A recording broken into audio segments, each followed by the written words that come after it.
ብዙ ተማሪዎች ይህን ጥያቄ ሲሰሩ 0% ልትሉ እንደምችሉ እንገምታለን። ጥያቄው ምንድነው የሚለን? a number is increased by 20% and decreased by 20%. what is the net percentage change ነው የሚለው።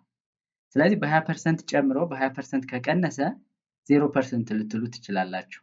አይደለም። እንዴት እንደሆነ ላሳያችሁ። ነምበሩ ኤክስ ቢሆን ኤክስ በ20% ጨመረ ማለት ኤክስን በስንት ማባዛት ነው? በ1.2 ታበዙታላችሁ። ያ ማለት ምን ይሆናል? 1.2 ኤክስ ይሆናል። ይሄ ሲጨምር ነው። ከዛ የቀነሰ የትኛው ነው የቀነሰ?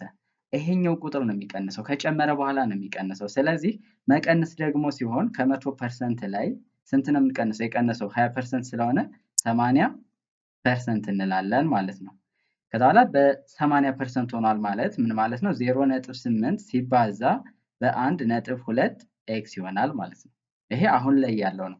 በ20% ከጨመረ በኋላ እንደገና በ20% ሲቀንስ ይሄ ይሆናል። ይሄን ስታባዙት 0.96 ኤክስ ይሆናል ማለት ነው። አሁን ይሄ ከሆነ መጀመሪያ ላይ ኤክስ ነበረ። ኤክስ የነበረው አሁን ስንት ሆኗል? 0.96 ሆኗል። ወይም ደግሞ ምን ማለት መሰላችሁ? 100% የነበረው አሁን 96% ሆኗል ማለት ነው። ስለዚህ ምን አድርጓል ማለት ነው? በ4% ቀንሷል ማለት ነው። እናንተ የትኛውን ነበር የምትመርጡት? 0% እንዳይሆን ከዚህ በኋላ እንደዛ አትሉም ብዬ ተስፋ አደርጋለሁ።